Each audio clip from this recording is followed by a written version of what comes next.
For a long time, there have been rumours out there about a game, whispers of a partnership with Nintendo that never came to fruition. A venture led by an Activision Blizzard owned studio involving a new 3D Donkey Kong platformer for the Nintendo Switch.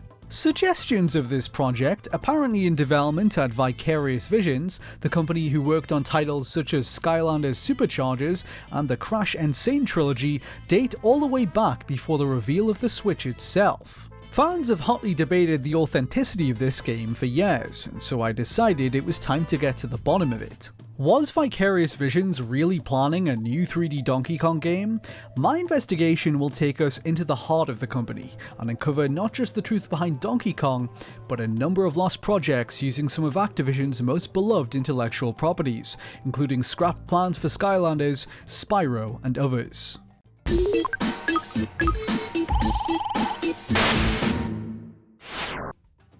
One of the major sources behind the Donkey Kong rumours is Decay Vine, a news site dedicated to the franchise by editor Hyle Russell. Hyle has chronicled the rumours on podcasts and in articles over the years, and I reached out to him to learn more about what he had been hearing. According to Hyle, he first caught wind of the project back in 2018, when a source had dropped hints about it to him, although no concrete details were provided at the time. 1 year later, he was apparently approached by a developer who told him that Vicarious Visions was the company behind the project. From there, he gained further contacts and gathered a considerable amount of intel on the game. In January 2024, Hyle penned a retrospective on Donkey Kong history, elaborating on the project, which he said was a 3D platformer called Donkey Kong Freedom. He claimed that it was in the works at Vicarious Visions and was scrapped by the end of 2016, among many other details, which we'll get to. This is not the first time someone has written up rumours like these. 1 year earlier, in March 2023, similar suggestions emerged on Famaboards, a forum for discussing Nintendo. The community was debating rumours of a new Donkey Kong game being made for the Nintendo Switch, and a user named Professor Chops chimed in with their take. In their post, they claimed that there was a Donkey Kong game in the works at Nintendo, but it had begun life years earlier as a project at Vicarious Visions in 2016. According to them, it was an open-world 3D platformer and featured Pauline as a playable character. However, in 2018, the project was moved from Vicarious Visions to Nintendo EPD in Tokyo, and its fate has remained unclear ever since. Professor Chops alleged that it was part of an initiative spearheaded by Donkey Kong creator Shigeru Miyamoto to breathe new life into the series. Quote, "Behind the scenes, Miyamoto has been championing for a major DK brand revitalization, hence the theme park expansion and rumored spin-off film. He wants DK to be an A-tier franchise again, and he was reportedly behind the push to bring the franchise home and develop it internally." They also took the opportunity to take a few shots at a fellow sharer of rumours named Zippo, who claimed in 2022 that a new Donkey Kong game had completed development at Nintendo's headquarters. Here's what Chops had to say about that. Quote, "Don't believe a word he says about DK or anything else. EPD is more secure than the Pentagon. The only reason we know about this game is because of Western sources who were involved in the cancelled Vicarious Visions project." A few weeks later, Zippo fired back at Professor Chops, claiming that the premise of their post was false. Quote, "There's another alleged report coming from some literal Who Famaboards poster with no track record who goes by Professor Chops. They go on to claim that Vicarious Visions was at one point making a Donkey Kong game. I'm sure you've already figured this out, but this is complete and utter bollocks. Nothing about this makes any sense, the timeline does not remotely line up. If this was common knowledge to insiders and people with knowledge on the situation, it would be out there." Around this same time, over on YouTube, a Nintendo news channel called Nintendo Prime hosted a podcast discussing the rumours shared by Professor Chops, and claimed that he had personally seen footage of the Donkey Kong Freedom game himself. In the aftermath of this, and mounting skepticism against their information about the project, Professor Chops posted the following on Famaboards. "The Vicarious Visions Donkey Kong game was definitely real, and I stand by all of the details I shared. But the details I shared are now being conflated with other more tenuous claims that I cannot independently verify. Furthermore, YouTubers like Nintendo Prime are dubiously claiming to have seen footage of the game, which I don't believe for a second. Nintendo Prime replied to the thread, offering some more details on how he apparently gained access to the footage from the game. Quote, "The 40 seconds of footage was shared with me via a video call with a particular person. It was as I described on my podcast. Of note, the footage wasn't full screen and small, and I said that on my show. Having seen a smidge of credibility behind the VV involvement, I was willing to make that one video. The video stuff, the 40 seconds, I was never sure if that was real. It was a different source than the journalist who responded, and unfortunately a quick one-time look wasn't enough for me to verify it.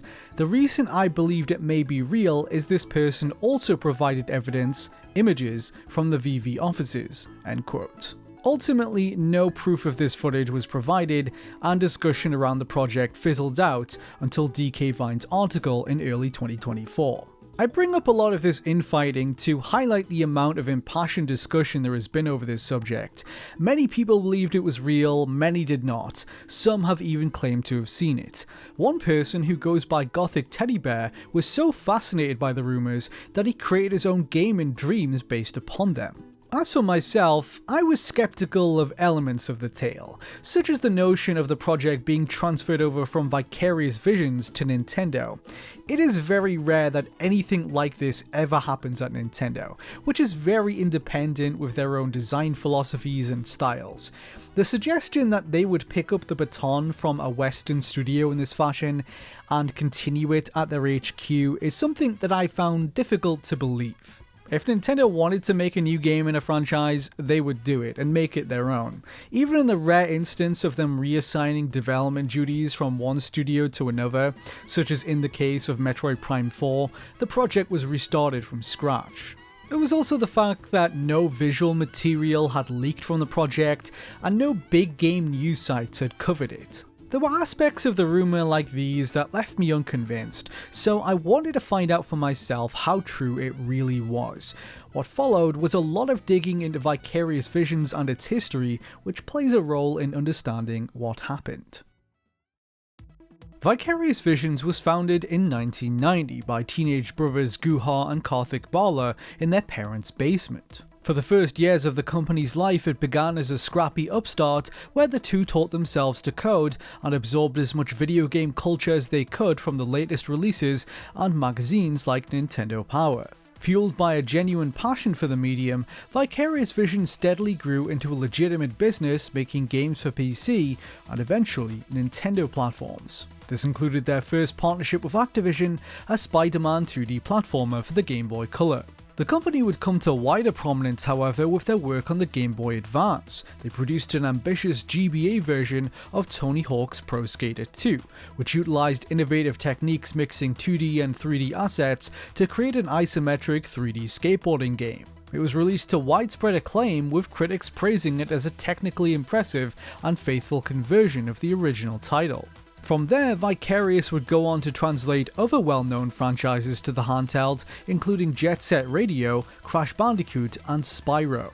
The Bala brothers strongly rejected the notion of doing watered-down ports in favour of doing something more ambitious, and it was this ethos that would lead to their continued success and eventually Activision buying the company out in 2005. According to Guha Bala, they accepted the acquisition out of a need to have access to bigger budgets and more resources. Vicarious Visions would go on to prove themselves a valuable pillar of the Activision portfolio, helping to develop a number of successful titles in the Guitar Hero series. As the 2010s dawned, however, the plastic guitar craze began to lose steam. A highly experimental Guitar Hero 7 was in the works at Vicarious, which included a new guitar peripheral with strings, but was shut down by Activision amid a sharp drop in sales for the series. The studio would instead pivot towards working on another burgeoning trend. Fellow Activision subsidiary Toys for Bob developed Skylanders Spyro's Adventure, and Vicarious Visions was tasked with creating a Nintendo 3DS version. Part reimagining of Spyro the Dragon, part brand new franchise,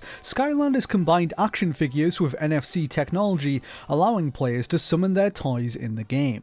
While Activision was enthusiastic about the new concept, they set about trying to find a publishing partner to offset as much financial risk as possible. Toys for Bob therefore pitched the game to Nintendo, who was apparently impressed by the technology but ultimately declined to be a part of the venture. Vicarious Visions, on the other hand, was in on the ground floor of this new idea and helped to develop each successive game in what would go on to be a massively successful series grossing billions. Led as ever by the two men who founded them, the company continued to be at the forefront of innovation. Nintendo, meanwhile, having missed out on a huge opportunity, gradually came back to the bargaining table over Skylanders. As the series began to take off, talks resumed between them and Activision over including Nintendo characters in the series, but according to then Nintendo of America president Reggie Fils-Aimé, it wasn't until 2014 that these talks grew more serious. At E3 that year, Nintendo introduced their take on Toys to Life with Amiibo, and Vicarious Visions saw their opportunity to finally make the discussed Nintendo Skylanders crossover a reality. With Vicarious leading development on the next Skylanders,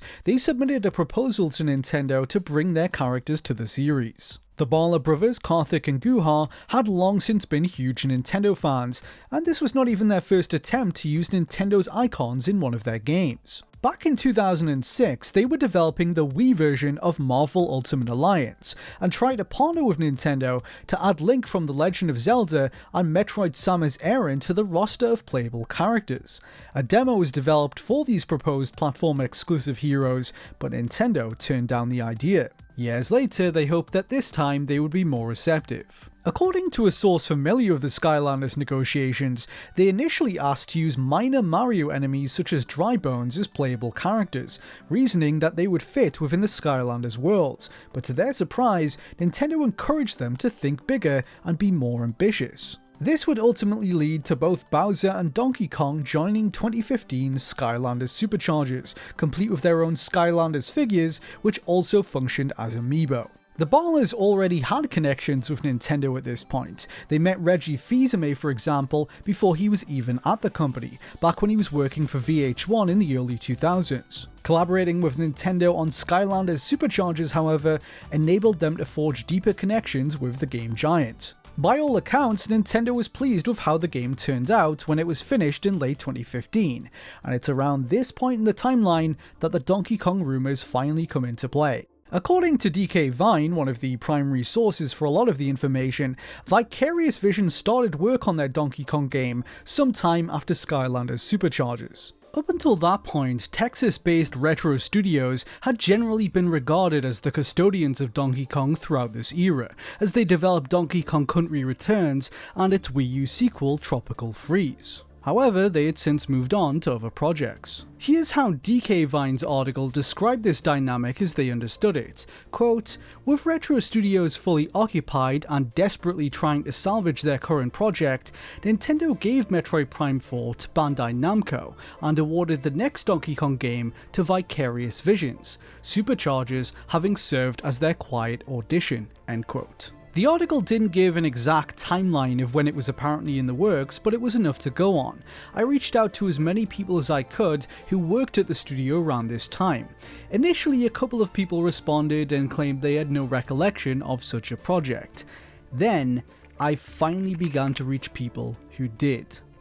I remained skeptical throughout this entire process and wanted to prove to myself that this project was definitely real, and so I ended up speaking to not just one or two, but around a dozen different people who vouched for its existence. At this point, I can say without a doubt that Vicarious Visions did work on a Donkey Kong project as Decay Vine claimed. However, there are aspects of the story that they and others have told that, after having spoken to so many different people about it, I don't entirely agree with. The Decay Vine article, for instance, asserted that Donkey Kong was awarded to Vicarious Visions, and even that Skylanders Superchargers served as an audition for it. In my research, I was never able to substantiate that claim. In fact, I was told the opposite. Nintendo did not approach Vicarious to do a new Donkey Kong game. It was the other way around. This was an unsolicited pitch by Vicarious Visions to get a new game into development. Here's my understanding of what happened. As development wrapped on Skylanders Superchargers in late 2015, Vicarious Visions was mapping out the future of the studio, and had a few different projects that they were experimenting with. One of these was a remastered collection of the original Crash Bandicoot games that they'd been quietly planning since the start of 2015. Then there was the matter of Skylanders. While Toys for Bob was busy as the primary developer on the immediate next Skylanders game called Imaginators that would release in late 2016, Vicarious was already formulating ideas for a Skylanders 7 that would follow on from it. In the background of all this, the two founders of the studio, Karthik and Guhar Bala, decided that it was time for them to make their move. They had built a strong relationship with Nintendo, and they wanted to seize their chance to work with them even more closely. Several former workers shared the very same story. One day in late 2015, a series of walls was erected in the open plan office at Vicarious Visions, sectioning off a portion of the building. This makeshift secret area was off limits to all but a small selection of employees. It even had a door locked with a keypad requiring a password to enter it, leaving some people puzzled and trying to figure out what kind of project could have possibly been afforded such a high level of secrecy. The truth was that behind these walls, they were creating a pitch for a new Donkey Kong game led by Karthik and Guhar Bala. The project consisted of concept art and a prototype being targeted to run on the next Nintendo console. Following their partnership with Nintendo on Superchargers, the studio had been handpicked to be one of the earliest third-party developers to receive Nintendo Switch development kits, and the two founders were keen to create something unique for it. What was devised was in many ways a culmination of their experiences over the years at Vicarious Visions. It was a demo for a new 3D Donkey Kong game set on a large open island, which placed an emphasis on character movement and flow. Donkey Kong could climb walls and swing on vines, but it also introduced a key new mechanic to his repertoire: grinding. Calling upon their past work on Tony Hawk and Jet Set Radio, the player could grind over horizontal and sloped vines positioned throughout the world. Players were intended to seamlessly string these moves together, creating a sense of rhythm, momentum, and flow that one developer said pulled from their experience with Guitar Hero. I am not the first person to discuss the vine grinding mechanic. In fact, it was originally mentioned in Decay Vine's piece. I can corroborate that it was indeed a part of the demo. Something that I wasn't able to corroborate, on the other hand, are the article's assertions that Donkey Kong creator Shigeru Miyamoto was heavily involved in the project, which included a very specific anecdote. According to DK Vine, they heard that Miyamoto was in close communication with the team and expressed the following apprehensions about the vine grinding mechanic. Quote, "He was greatly concerned about Donkey Kong getting rope burns on his feet. He told the team that he was worried about DK's bare soles, so the team figured out a workaround. DK would wear banana peels as makeshift shoes whenever he would grind. Miyamoto loved it, and it became a key component of the game's visual identity." I did speak to developers who confirmed that Donkey Kong did use banana peels in this manner, but DK Vine remains the sole source for any Miyamoto connection. Out of the people I spoke with, none had any knowledge of him being directly involved, although some did believe it was possible he could have at least given feedback on it. According to some sources, the Bala brothers paid semi-regular visits to Nintendo's headquarters in Japan, and years earlier Miyamoto gave a talk to Vicarious Vision staff, so there was at least a relationship between the two parties. DK Vine's article, along with some of the other sources that shared info about the project over the years, have provided a number of other details that I was not able to substantiate. One recurring rumour tells that Pauline was intended to be featured as a playable character, possibly with stealth gameplay depending on who you ask, but out of the many people I spoke to, none could recall anything like that. The same applies for suggestions that they were planning a story that involved Donkey Kong's home being polluted by some ecological disaster. As it was described to me by multiple former staff, this was an experimental early prototype with some art that was worked on by a very small team. They were focused on nailing the feel of Donkey Kong's movement as he traversed the world. This leads me to believe that a lot of the finer details some have shared may have been embellished over the years. The name of the project is a good example of this. For a long time, fans have commonly referred to it as Donkey Kong Freedom, but to my knowledge, there was no game called this. The project did not have a working title, and it is rare for companies to try to establish one at such an early phase, when that would be something determined later as other parties get involved, like marketing people. Not to mention the fact that in this case, they were trying desperately to keep it under wraps. The project was, however, given a codename, which was Freedom. And this is where a lot of the confusion appears to have come from. At some point, it appears to have been conflated as a possible subtitle for a new game, when in fact, it was simply a codename. One of my points of skepticism early on in this investigation was the lack of visual material that had leaked online, but that can be easily explained by understanding the top secret nature of the project and that less than 10 people worked on it. While I wasn't able to find anyone who had preserved anything from the project, which is understandable given how confidential it was supposed to be, numerous people did describe its art style as being a far cry from your typical Donkey Kong game. As opposed to following Nintendo's usual portrayal of the character, or even their own as seen in Superchargers, Freedom reimagined Decay with exaggerated proportions, huge arms, and small legs. One former worker even described the visual design as Burton-esque, another said it was, quote, a huge swing artistically, and likely way too far for Nintendo. Despite Vicarious Visions attempting to take Donkey Kong in a bold new direction visually, it was in actuality well received by Nintendo when it was shown to them by all accounts. A through line between the conversations I had with former workers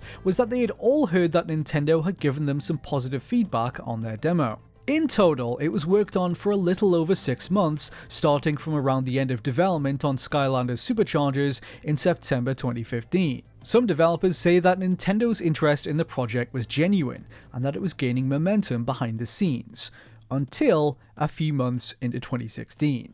As I mentioned earlier, Vicarious Visions had been setting up several new projects, including Crash Bandicoot, a new Skylanders game, and Freedom. Within a relatively short space of time, all but one of these projects would be called. One of the biggest endeavours in the firing line was Skylanders. A group of people at Vicarious Visions had been planning what could have been the most ambitious entry in the series yet, which was codenamed Prism.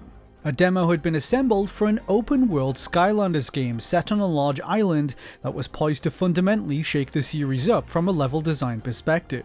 Developers were working on streaming tech that allowed them to stitch together different environments into one seamless world players could explore. Plans for a new online multiplayer mode were in motion as well, which was based around collecting items and bringing them to your team's goal, a setup one developer likened to Crash Team Rumble.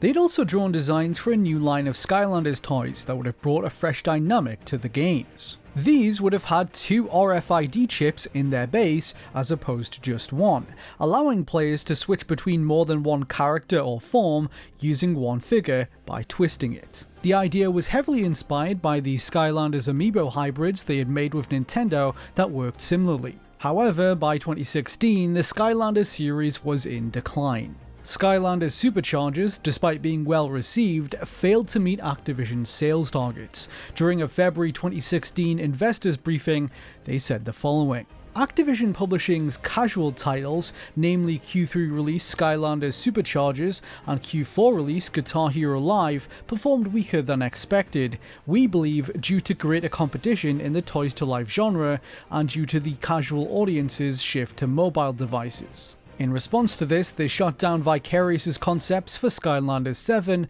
otherwise known as Prism.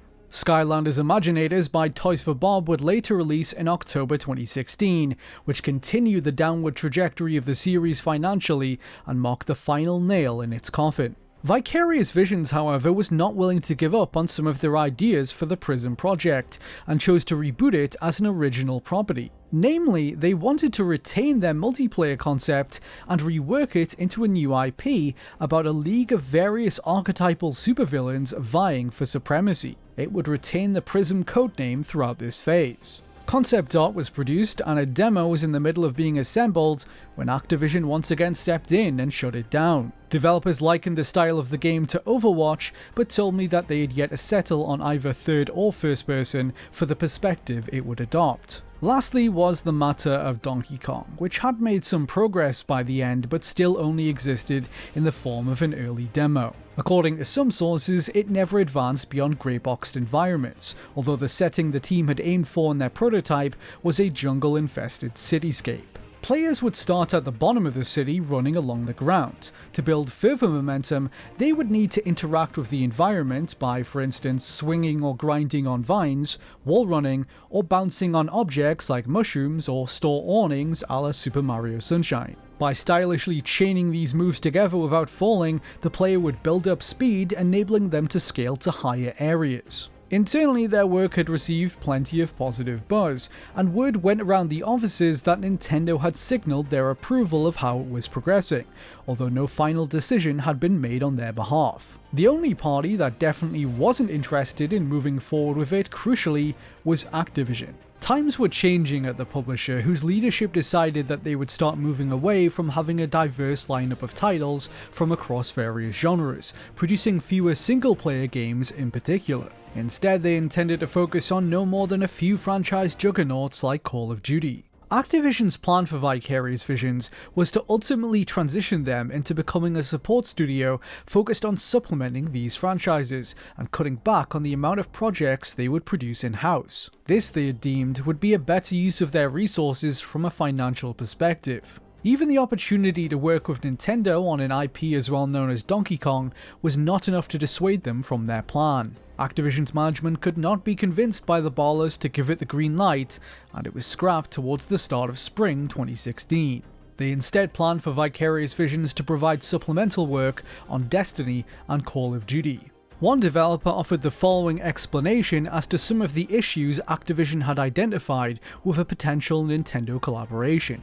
Quote, "If we went with the Decay project, it was a riskier move. If they or Nintendo decided to pull the plug on it down the road, we might have had to scramble to find enough work to keep the studio afloat without layoffs." The singular exception to this change in direction for the studio was the Crash Bandicoot N. Sane trilogy, which remained in development. This was for a range of different factors according to former workers. For one, Activision was interested in creating remasters of older games after witnessing the success of similar projects from other publishers that generation. They viewed cost-effective re-releases like this as lower risk compared to producing a fully new game. Sweetening the deal even more was the fact that they had been able to cut a deal with Sony to release it on the PlayStation 4 as a timed exclusive, further mitigating financial risk. This, in essence, is why the Crash Insane trilogy was made. According to some ex-developers, despite growing fan demand at the time, Activision was initially reluctant to do anything with Crash Bandicoot,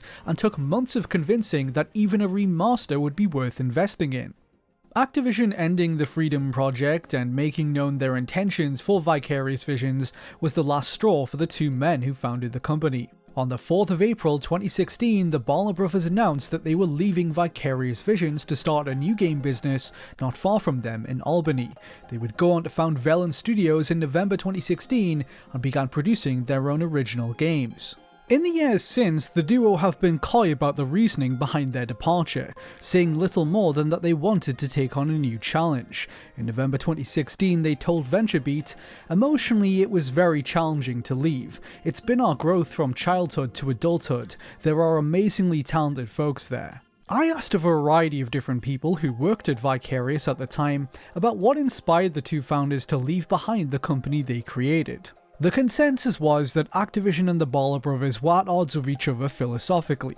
The Ballers wanted to keep creating original games, while Activision wanted Vicarious to provide additional work on franchises helmed by other studios. One person who worked directly alongside the two brothers was senior designer Rob Gallerani. He offered the following comment on what happened. "It's well known that the Ballers have always pushed the boundaries of creativity in their games, and Karthik especially is a huge fan of Nintendo.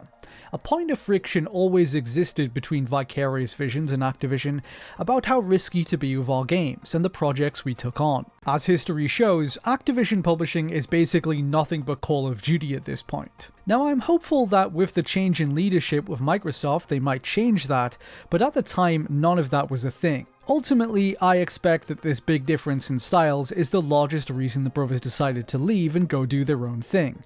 And honestly, they have kept true to form if you look at the type of creative titles Velen has released since its founding. One could conclude that Activision had no interest in a not Call of Duty game, and the brothers wanted to, with Nintendo in the middle. Again, I'm not saying that VV ever had a Donkey Kong project, but I can confirm the bit about the brothers wanting to be creative with projects and Activision really having no interest in it." End quote. While neither Karthik or Guhar Bala have spoken about any Donkey Kong project or explicitly confirmed any of the aforementioned suggestions about their reasons for leaving, it could be argued that some of their public statements do line up with these sentiments. In 2021, Guhar Bala gave an interview to GameIndustry.biz in which he discussed the difference between working for a large publisher like Activision versus going independent. Quote, "These firms tend to focus on more predictable franchises or categories. Even with new bets, they have ready comparables for what the sales would be. So it's either,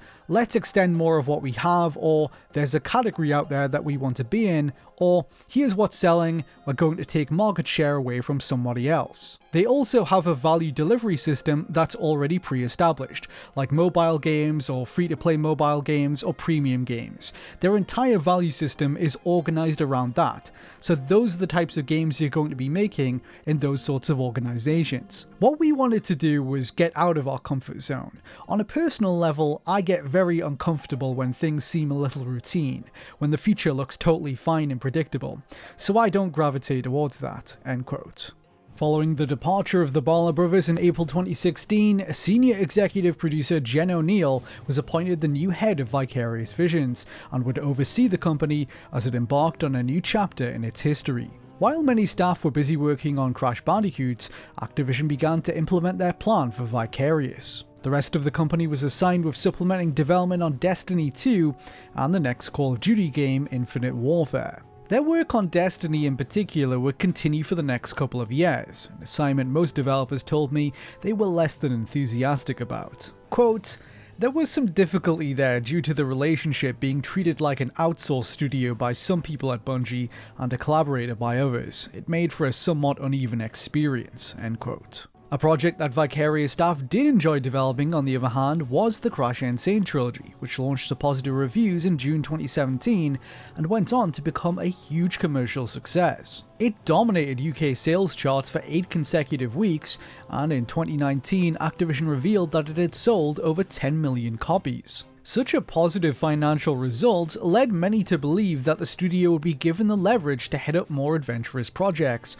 or perhaps even bring back other beloved franchises, but at least in the immediate aftermath, that was not so. Activision instead had them focus on developing post-launch content for Destiny 2, although that's not to say that Vicarious didn't try to work on their own projects. Following the release of the Crash Insane trilogy, the studio attempted to get a number of other projects into development, one of which involved another mascot of the same era, Spyro the Dragon. In 2018, Vicarious had been contributing to the development of the Spyro Reignited trilogy, a collection of remakes led by Toys for Bob, and developed ambitions of creating their own game in the series. The project was led by studio head Jen O'Neill and presented a new take on the world of Spyro for the modern era. Many years had passed since the events of the original games, and Spyro had matured into a fully grown adult dragon. Rather than playing as the hero of the old games, the player controlled their own original dragon character that they would customize with different equipment or by altering features like the color of their scales. Spyro in this game would have instead served the role of a mentor, teaching the player's younger dragon character the ropes of being a dragon warrior. His design in the game was likened by one former developer to the Guardians from the Legend of Spyro series. Your adventure would have taken place on an ancient island that had mysteriously re-emerged after years of being lost. The player would roam the island, a vast open world, completing missions for Spyro and other characters. They could also team up with the dragons of friends in online co-op to explore the landmass together. The game focused on a combination of exploration and combat that would have taken place both on the ground and in the air. Players would have been able to fly around the island, engaging in dogfights against enemies. Over a number of months, Vicarious Visions developed a prototype for the project and was testing out flight mechanics for the dragons. In an attempt to appeal to Activision, given their shift towards the games-as-a-service model with titles like Destiny 2, the pitch proposed a live service approach that developers told me was very similar to Destiny itself. An ongoing story and a living world that would evolve over time with new quests and collectibles for players to come across. While there was some enthusiasm internally about the prospect of doing an original project like this, not everyone was on board with this element, such as one developer who said the following. To me, it read as somewhat of a desperate attempt to combine VV's experience with the Spyro IP with Activision's desire for evergreen games. Which wasn't wrong, Activision was basically only interested in games that would live forever and make infinite money. Despite their efforts to appease Activision's fixation on the live service trend, the publisher declined to move forward with their Spyro project, again wanting them to focus on Call of Duty and Destiny 2. Another fad which Activision's higher-ups had become enamored with was Battle Royale games, namely Fortnite. In response to the rise of titles like these, Activision added a Battle Royale mode to 2018's Call of Duty Black Ops 4 named Blackout. During the making of this mode, the company wanted to get a mobile version of Blackout to release around the same time, and tasked Vicarious Visions with developing it. This would have been a standalone mobile game separate from Call of Duty Mobile that was entirely dedicated to the Battle Royale mode. Recognizing that mobile players were integral to Fortnite's success, Activision had hoped to rush it out for phones and tablets, but it was ultimately short-lived. They were unable to expedite its development fast enough to their liking and chose to shelve it in favour of adding Battle Royale to Call of Duty Mobile at a later date. Amid these cancellations and rejections, morale at Vicarious Visions faced a gradual decline from 2016 onwards, according to former staff, with some even citing the end of the Donkey Kong project specifically as a turning point. Here's what one ex-staffer had to say about the state of the studio at this time. Prior to 2016, we regularly did pitches for games to Activision.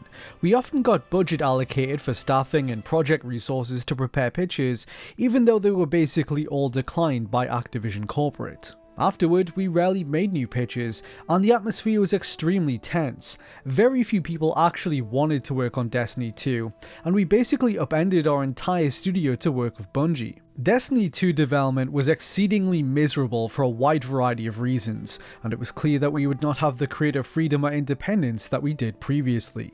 Multiple former workers that I spoke to told me that while Activision would allow for teams to create proposals for new games, including demos, this was done more as a creative exercise to keep morale up, rather than out of any genuine intention to let them do anything original. They believed Activision's management understood on some level that the appetite to do supplementary work on their big franchises, the studio's primary assignment at the time, was very low. Quote, "After Donkey Kong got cancelled, the studio heads left and VV switched to a Destiny support studio. Things got worse very quickly. The studio culture took a severe nosedive and we lost a lot of the most talented developers." End quote. In my research, I found that Vicarious did indeed face an exodus of key staffers in the years after the founders left in April 2016, and many of them went to work for the Ballers under their new company, Velen Studios. David Nathaniels was a senior executive producer at Vicarious Visions. He left in July 2016 and joined Velen in December of that year. Jeremy Russo, who served as lead designer on Skylanders Superchargers, left in December 2016 and signed up at Velen 4 months later. Senior software engineer Joe Morton departed Vicarious the same month and immediately joined Velen. Nicholas Rupp was an executive producer at Vicarious. He left the company in January 2018, directly for a job at Velen. There are many more examples of this, but the last one I'll mention is one of the most crucial. Dan Doptis was a senior software engineer at Vicarious who worked specifically as a toy engineer on Skylanders Superchargers, helping develop the Skylanders Amiibo hybrids. He resigned from Vicarious in December 2016 and took a position at Velen immediately after. Using his expertise in toy development, he went on to direct Velen's first shipped game, Mario Kart Live Home Circuit for the Nintendo Switch, which released in 2020. This ambitious project involved the player controlling a physical toy of a Mario Kart RC car on their Nintendo Switch, driving the kart around their living space. Finally, after years of striving unsuccessfully to do so under Activision, the Balla brothers were able to partner with Nintendo on a fully original project, one built upon the type of innovative thinking they had become known for. Vicarious, meanwhile, was slated to supplement more of the same two franchises Activision needed content for. Even when Bungie and Activision eventually split up in January 2019 and Vicarious was relinquished of its Destiny duties, they were still assigned largely to work on Call of Duty. There was, however, an exception to this. After years of unsuccessful pitches, the studio found some respite from its support work when they proposed a new collection of remakes, this time of the original Tony Hawk's Pro Skater titles. For some time there had been a desire to revive the fondly remembered series, and they found a way to do it that was low risk enough for Activision to fund it by proposing remakes. They would go on to remake the first two games in the series, but according to Vicarious sources, they once considered something far greater in scope. During early discussions on the project, the team initially wanted their remake collection to comprise not just Tony Hawk's Pro Skater 1 and 2, but 3 and 4 as well. Ultimately, this was deemed too ambitious, and the proposal was scaled back to the original two titles. One former developer explained the decision thusly: "We settled on adding some handling features from the later games to reflect the way people remember the old THPS games. Some of the improvements from 3 seemed to bleed into people's memories of the first two. Eventually it became clear that we didn't have time for more than 1 and 2, so the idea that we'd continue on and release 3 and 4 in some fashion was on the table." The notion of carefully and incrementally improving the original games by making them reflect the rose-tinted memories of fans was a philosophy the developers had carried since the days of the Crash and Sane trilogy. With that release, for instance, they implemented features from the later games into the original title, such as time trials. The Tony Hawk remakes, by all accounts, were a welcome change for Vicarious staff, who had only positive comments about working on them in our exchanges. The collection would go on to release in September 2020 to universal critical acclaim and was a big commercial hit. It became the fastest selling game in the franchise and was cited as a major source of revenue for Activision in their 2020 investors briefing. Around launch, there was a brief flicker of hope that Vicarious Visions would get to fulfill their ambition of revamping Tony Hawk's Pro Skater 3 and 4, but that soon faded. A pitch for such a project was presented to Activision's head shortly after the first two were finished, and they declined to greenlight it, again telling the studio that they wanted them to focus on supplementing their larger franchises. According to Tony Hawk himself, Activision supposedly held talks with their other subsidiaries about producing more games in the series around this time, but those discussions never amounted to anything. One of the major reasons why remakes of 3 and 4 were turned down by their parent company has to do with another project that Vicarious was working on during this period. Alongside the Tony Hawk remakes, the studio co-developed a remaster of Diablo 2 in a collaboration with Blizzard, which Activision had merged with back in 2008. Blizzard was impressed by the technical and production expertise demonstrated by Vicarious during the making of this title, and expressed a desire for them to move over from the Activision side of the business on a permanent basis. They proposed merging Vicarious Visions with Blizzard to work with them more closely, but during initial talks, told them that they could maintain their studio name and potentially continue to make their own projects. In the short term, Blizzard primarily wanted Vicarious's resources to supplement the development of Diablo 2 Resurrected, followed by Diablo 4. This pledge, however, was soon abandoned amid upheaval among the management of Activision Blizzard. In April 2020, Cody Johnson, their chief operating officer who had previously worked as a White House field director under President George W. Bush, stepped down from the role. He was replaced by Daniel Allegra, a former Google executive. Following this shakeup, the prospect of Vicarious Visions maintaining its identity and ability to create its own projects was eventually taken off the table, although workers at the studio were not informed of this planned change in direction for months to come. Even in January 2021, when news of Vicarious merging with Blizzard went public, staff remained under the impression that they would maintain their independence. As the merger was announced, it came with another important shift. Their studio head Jen O'Neill transferred to a new position as EVP of Development at Blizzard. Vicarious COO Simon Ebertscher became the new studio head in her absence. He would lead the company through its transitionary period, although as the year went on, these changes would be overshadowed completely by a storm of controversy that had been brewing in the background for years. On July 20th, 2021, the state of California filed a lawsuit against Activision Blizzard, alleging that the company was subject to a culture of rampant sexual misconduct and harassment. It was the result of a 2-year investigation by the government that had uncovered a pattern of abusive and often criminal behaviour that the management had apparently enabled and at times even encouraged. The lawsuit attempted to force Activision Blizzard to comply with state workforce protections and pay damages to female employees. This was the start of a reckoning the likes of which the publisher had never faced before. In a public statement, Activision Blizzard was initially dismissive of the suit, saying, quote, "The Department of Fair Employment and Housing includes distorted and in many cases false descriptions of Blizzard's past. It is this type of irresponsible behavior from unaccountable state bureaucrats that are driving many of the state's best businesses out of California." With time, journalists eventually unearthed a trail of evidence that only substantiated the state's claims against Activision Blizzard. The Wall Street Journal, for instance, uncovered emails, internal memos, and other documents showing that their CEO, Bobby Kotick, had known about many of the allegations made against his staff and failed to act on them, neglecting to inform their board of directors about these incidents. In the days after the lawsuit was filed, however, Activision Blizzard's executives attempted to downplay the allegations. One figure who came to attention during this period was Fran Townsend, another former advisor to President George W. Bush, who was previously known for advocating for and defending widely discredited forms of torture during the Iraq War. Townsend became the subject of controversy after she sent out a company-wide email to Activision Blizzard employees which opened as follows. "Everyone, as the executive sponsor of the ABK Employee Women's Network and our chief compliance officer, I wanted to reach out to you. A recently filed lawsuit presented a distorted and untrue picture of our company,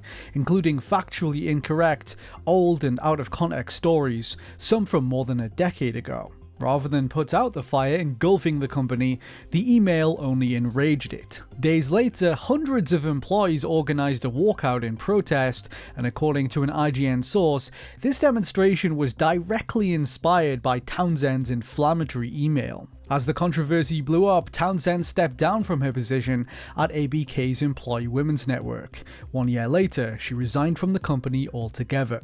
Days after the email controversy, CEO Bobby Kotick sent out a new company-wide message apologizing for the ongoing issues and labeled Townsend's email as tone-deaf. But not everything was as it initially seemed.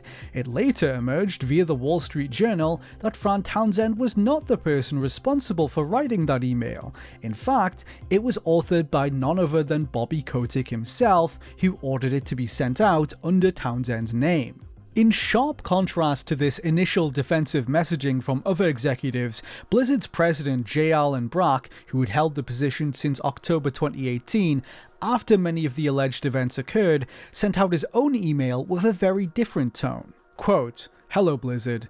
I personally have a lot of emotions coming out of yesterday, and I know you do too.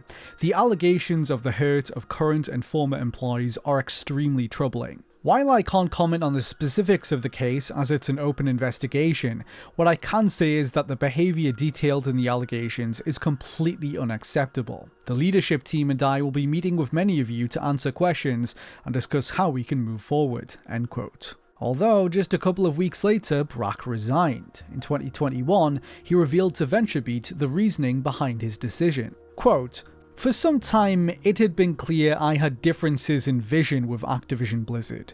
Yet, with 16 years at Blizzard, separation was incredibly difficult. But I believe the organization would heal faster under someone new."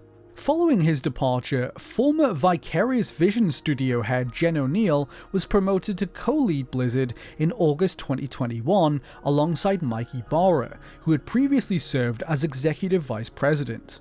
But just 3 months later, Jen O'Neill announced that she was leaving the company altogether. Initially, the split seemed somewhat amicable, with O'Neill releasing a statement that read, "I'm doing this not because I am without hope for Blizzard, quite the opposite. I'm inspired by the passion of everyone here working towards meaningful, lasting change with their whole hearts." However, it soon became clear that there was more to the story than this press release had let on. The Wall Street Journal obtained a series of internal emails sent by O'Neill to Activision's legal department, in which she said she'd been sexually harassed and discriminated against throughout her time working at Activision Blizzard, and professed a lack of faith in those running it to fix these issues. In one instance, she recounted attending an Activision studio party with Bobby Kotick, which included scantily clad pole dancers and a DJ who encouraged the women present to drink more than the men.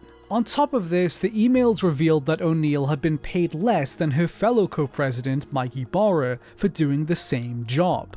When O'Neill discovered this and asked to be paid equally, the management of Activision Blizzard, a company worth $51 billion at the time, denied her request. Shortly thereafter, she chose to leave, writing in another message, quote, "I have been tokenized, marginalized, and discriminated against, and it was clear that the company would never prioritize our people the right way."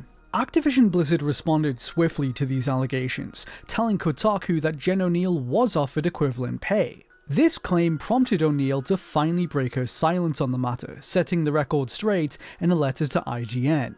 Quote, "When Mike and I were placed in the same co-lead role, we went into the role with our previous compensation, which was not equivalent. It remained that way for some time, well after we made multiple rejected requests to change it to parity." End quote. She then went on to clarify that Activision Blizzard eventually did offer her an equivalent amount, but only after she handed in her resignation as a last resort to keep her in the company. When asked if this was true by the games press, the publisher stopped responding to their questions. This is just one example of many in which the company deliberately attempted to obfuscate the truth in order to save face. While attempting on one hand to deny its alleged widespread mistreatment of women, Activision Blizzard publicly tried to throw two of its most prominent female executives under the bus. Jen O'Neill worked her way up through the organization over the course of nearly 2 decades, starting out as a producer at Activision before becoming the head of Vicarious Visions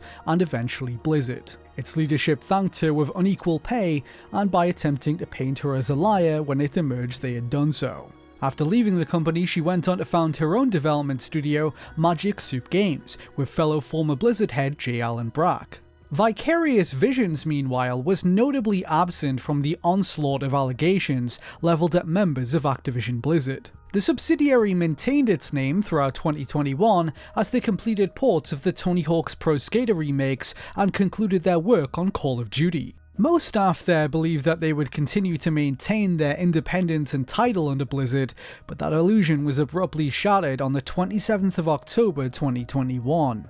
Workers were summoned to a Blizzard town hall meeting in which their leadership suddenly declared that they would no longer be called Vicarious Visions and that they would cease making their own games. This blindsided most of the developers present who had previously been under the impression that this would not be happening. Over the course of the transition, more employees continued to leave from across all different departments, many of whom joined their former colleagues at Velen Studios. In April 2022, it was announced that the merger had been completed. Vicarious Visions was no more, it was renamed to Blizzard Albany. They permanently switched to becoming a Blizzard support studio, ending their 30-year run of creating games as the lead developer. They would continue development on Diablo 4. Later that year, their quality assurance department launched a bid for unionization in an attempt to secure better working conditions and fairer pay. Activision Blizzard fought the campaign bitterly, attempting to derail it at every stage. The Game Workers Alliance accused them of spending hundreds of thousands of dollars on Reed Smith, a law firm specializing in union avoidance tactics, in order to stop the bid. Publicly, Activision Blizzard made the case that unionization would negatively affect pay growth for workers and attempted to delay the vote numerous times. Ultimately, Blizzard Albany's QA team was successful, winning the vote 14-0. Activision Blizzard tried to appeal the results and failed. 1 year later, the National Labor Relations Board charged the publisher with illegal union busting. They said that workers, quote, faced illegal coercing, intimidation, and silencing by their employer. They went on to say the following: "This egregious behavior by Blizzard is yet another example of the company using its platforms and tools to coerce and intimidate workers exercising their protected right to organize. These actions, coupled with Activision Blizzard's illegal firing of workers speaking out about their working conditions and several other unlawful actions, shows a clear pattern to disregard the law in an attempt to silence workers."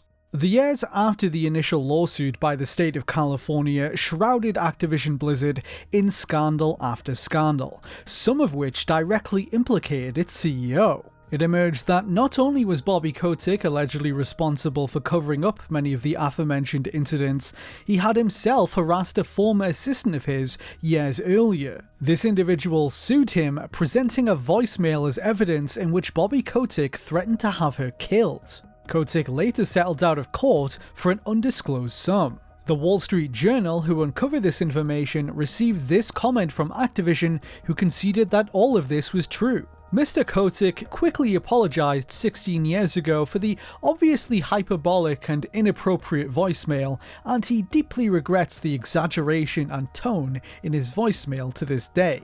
The Wall Street Journal later reported that Kotick considered buying games media outlets such as PC Gamer or Kotaku in a bid to influence the narrative about his management of the company. Although Activision Blizzard's board did nothing to stop the embattled CEO and re-elected him for another year in 2022, there are some suggestions that his grip on the company was weakening by this point. On the 18th of January 2022, Microsoft announced their plan to acquire Activision Blizzard for a record sum of $68.7 billion. According to Bloomberg, a source familiar with the process told them that Kotick did not want to approve the buyout initially, but due to his shaky position, he was compelled by the board to accept it. Despite the company's repeated protestations, Activision Blizzard settled multiple lawsuits as a result of the allegations against them in 2023. In February of that year, they agreed to pay the Securities and Exchange Commission a fine of $35 million. It was ruled that they had lacked procedures for workers to report misconduct within the company and that they had failed to provide protections for whistleblowers, de-incentivizing people from coming forward. In December 2023, the Californian government's lawsuit against the company came to its conclusion. Activision Blizzard settled the suit for approximately $54 million. A statement from the state's Civil Rights Department said that their management had, quote, discriminated against women at the company, including by denying promotion opportunities and by paying them less than men for doing substantially similar work. The settlement would go towards compensation for those who had been affected between October 2015 and December 2020.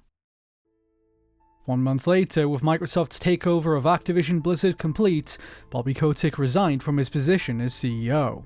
In spite of the slew of scandals that plagued his tenure, he was handed a compensation package of around $15 million.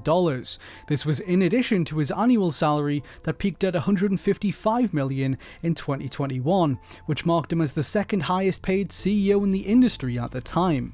In the days after his departure, numerous former Activision Blizzard employees came forward with their stories of how Kotick's leadership had negatively impacted them during their time at the company. One of these was ex-Blizzard community manager Andrew Belford, who tweeted the following: "Breaking my silence to share a fun fact. When we planned Overwatch 2's Steam launch, my team warned months in advance that we're going to be review bombed. We begged for more information, more details, and more resources to help us with the anticipated influx, all flatly denied. When asked whose decision it was to launch on Steam with no additional help, Bobby." This is only one example of the culture Kotick bred at AB. Shit flowed downstream, usually landing on the lowest paid and most overworked individuals. Management was too busy reacting to widely vacillating direction and decisions that made zero sense. At the end of everything, player experience/worker meant nothing to C-suite and exec leadership.